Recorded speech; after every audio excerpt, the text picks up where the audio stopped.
5 அடுக்கு சாலைகள்ல ஏதாவது கொண்டு முடிவு கிடந்தது அப்படின்னா மழை நேரங்கள்ல ஏதாவது கிடங்குகள் அதிகமா கிடக்கும். ஒரு பக்கம் மண்ணு, ஒரு பக்கம் சகதி இப்படி கிடக்கும். இந்த இடங்களை முழுக்க நிரப்பதுக்கு அங்க ஒரு தலைவர் உண்டு. அவர் என்ன செய்வார் அப்படின்னா, அந்த அன்னைக்கு ஒரு குட்டி யானையில ஒரு 10 பொம்பளை அந்த அன்னைக்கு பறக்குது, ஒரு 4 ஆம்பளை பிள்ளையும் கூட்டுது. ஏன்னா வண்டியை கொண்டு போய் நடு ரோட்ல விடுங்குது. பின்னாடியே ஒரு 10 நாத்துக்கட்டையும் கொண்டு போய் விட்டு நடுங்கலாங்குது. இந்த மாதிரி வேலையெல்லாம் நிறைய பார்ப்பக்கூடாது. ஏன்னா நான் யாரு அப்படிங்கிறத நிரூபிக்கிறதுக்கு. அந்த வகையில மாவீரன் சுந்தரலிங்கனார் மக்கள் பேரியக்கத்தினுடைய தலைவர் அண்ணன் மாரிப்ப பாண்டியன் அவர்களை வாழ்த்துறை வழங்க வருமாறு அன்போடு அழைக்கிறேன். நூறுக்கான கருத்துறையை வழங்குமாறு அன்போடு கேட்டுக்கொள்கிறேன்.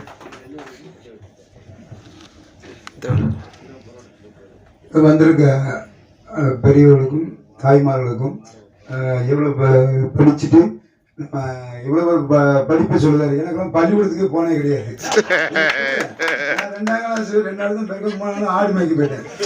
அதுக்கப்புறம் மகாராஜில் வேலை கிடைச்சது, அங்கே போனேன். சரி, அதை விடுங்க. இந்த பாண்டியன் வரலாறு இந்த உண்மையில இந்த புக்கை வந்து எங்கே பார்த்தேன் அப்படின்னா, வருகேசன் திருநெல்வேலியில் இருக்காப்புல, நெல்லை டிஸ்ட்ரிக்ட் வச்சிருக்காப்புல. என்னைய புக்கு இவ்வளோ வச்சிருக்கேன் அப்படின்னு அப்போ கேட்கும்போது இந்த செந்தில் மன்னர் எழுதினாப்புல தடை பண்ணிட்டாங்க ஜெயலலிதாச்சில், அவர் கைது பண்ண இது மாதிரி அப்போ பேச்சு நடந்துச்சு. அவன் பேசும்போது தான் தெரியும் செந்தில் மன்னர் திருநெல்வேலி வச்சிருந்தாரு. போராட்ட ரயில் முறையில் எல்லாம் பண்ணிக்கிட்டு இருக்காரு, எல்லாம் பார்த்துக்கிட்டு இருந்தேன். அப்போ அவரை வந்து தெரியாத தேவையே கிடையாது தலைவர். அந்த நேரத்தில் பாண்டியன் வரலாறு புக்கை எழுதினாரு. உண்மையிலே அவர் நமக்கு கிடைச்ச பொக்கிஷம். ஆமா, நமக்கு வந்து ஒரு பெரிய பொக்கிஷம். தேவந்தோட சமுதாயத்தில் அந்த ஒரு புக்கை வந்து இன்னொரு பிறக்க போறது கிடையாது, பிறந்து வர போறது கிடையாது. அதனால இது உண்மையிலே செந்தில் மலர் தோழரை வந்து நம்ம வந்து பாராட்டணும். தேவதோட சமுதாயம் வந்து உண்மையிலே நம்ம பாராட்ட கடமைப்பட்டிருக்கோம். இப்படி ஒரு 1000 வருஷம் ஆனாலும் சரி, இப்படி ஒரு நூல் வெளிவருவது வரைஞ்சது வரப்போறதும் கிடையாது. இப்போ சார் சொல்லுவார் படிச்சிருக்கேன் 700 பக்கம் போடணும் அப்படின்னு. 1500 பக்கம் உண்மையில நமக்குலாம் உண்மையில நான் ஒரு அறிவுரை இயக்கத்தை தான் படித்தேன். அந்த புக்கை படிச்சு பார்த்தேன். அப்போ அவர் பாண்டியன் வரலாறு புக்கை வந்து அவர் வீட்டில் வச்சிருந்தாரு.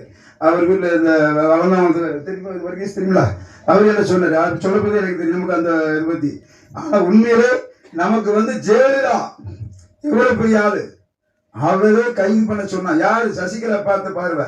தலைவர் சமூகம் பூரா பொங்கி எழுது. இப்படி ஒரு புக்கை எழுதிட்டாங்க, நம்ம வரலாறு ஓஞ்சி போச்சா. அவன் போய் களவாணி பல்லு, நம்ம தப்பா இதில் பேசுகிற களவாணி பல்ல உடனே சொல்லுவேன். தவிர 4 வெளியே போனாலும் பரவாயில்ல, தேவர் வந்து கல்லூரிமாங்க. நான் என்னச்சுன்னா அப்படி ஒரு புக்கை வெளியிட்டிருக்காரு. அது வந்து உண்மையிலே வரவேற்க வேண்டிய விஷயம். இதில் வந்து நம்ம பாதுகாக்கணும் ஒரு பொக்கிஷம். நான் வந்து எங்கே போனாலும் துண்டோடு சிவப்பூச்சியோடு துண்டோடு தான் போவேன். அப்படி அங்கே போனாங்க போராடி ஒரு நாள் போவது வேற. 100 பிறந்தோட பிறகு கிடையாது. ஒரு நாள் பிறப்பு, ஒரு நாள் அறிவு. அந்த ஒரு வாய்ப்பு ஆண்டவன் நம்ம கொடுத்துருக்கான். நல்ல முறையில் கப்பலில் ஒரு மாதிரி ஓட்டிக்கிட்டு இருக்கு. அதனால யார்ட்டையும் போய் நின்று வசூல் பண்ணது கிடையாது. இந்த ஓட்டு சொன்னார்ல அண்ணன் சார் சொன்னார். என்ன அப்படின்னா, ஓட்டு வந்து உண்மையில் நம்ம ஆள் வந்து ஓட்டு போடுறதுக்கு லாய்க்கிறதுல பணம் தான் லாய்க்கு. உண்மையில சொல்லுறது வருத்தமா இருக்கிறதுக்கு எனக்குலாம் அவர் சொல்ல எதுக்கு ஓட்டு போய் ஐசிஎஃப் பண்ணி ஓட்டு போடுனேன். நான் அவர் நம்ம இயக்கத்துக்கு அவர் பையன் படித்து நேவியில் இருக்கான். அவர் ஒரு பையன் நாங்கள் அவரும் அவர் பையன் வரும் ஆர்டிஎஃப்ஸுக்கு போகிறோம். எப்படி அவர் இந்திக்கான வேலைக்கு விட்டான் உங்கள் பையனை அப்படின்னு சொல்லி கேட்கான். அப்படி படித்து அவர் பையன் வேலையை செய்ய அப்படி படிக்கணும். படிக்கிற மக்கள்லாம் படிக்கணும். படித்தாதான் நான் சார் இவ்வளோ படிச்சிருக்கேன்னு சொல்லுறாரு. நம்ம ஆளுதான் வெட்டியாக வேலைக்கு போகாமல் கோர்ட்டுகளில் போய் நிற்கான். விளங்குமா? நம்ம பேர் விளங்குமான தலைவரை நான் நினைச்சோம். இந்த மாதிரி ஒரு நூல் வெளியிடுற விஷயம் வந்து எவ்வளோ பெரிய விஷயத்தை வெளியிட்டிருக்காரு செந்தில் மலர். நம்ம கிடைக்க பொக்கிஷம். அப்படி ஒரு மனிதர் மாதிரி எல்லாருமே படிக்கணும். சாருக்கு ஒரு ஆசிரியர் எனக்கு உண்மையில சொல்ல பெரிய பேராசிரியர் தான் எவ்வளோ பெரிய விஷயம்.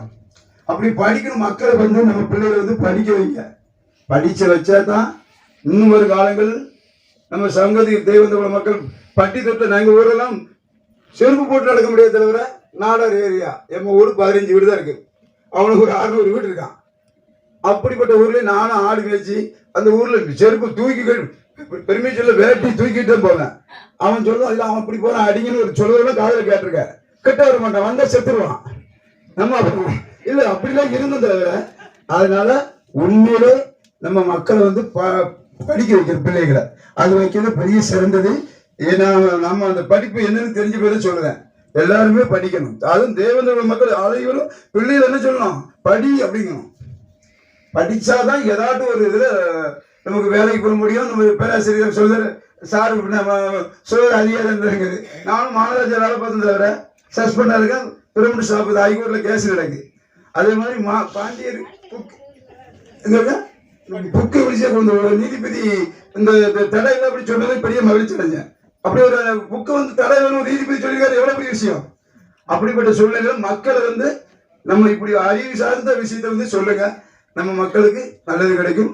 எல்லா பிள்ளைகளையும் படிக்க வைக்க, அதான் எனக்கு ஒரு நம்மளோட வேண்டுகோள்.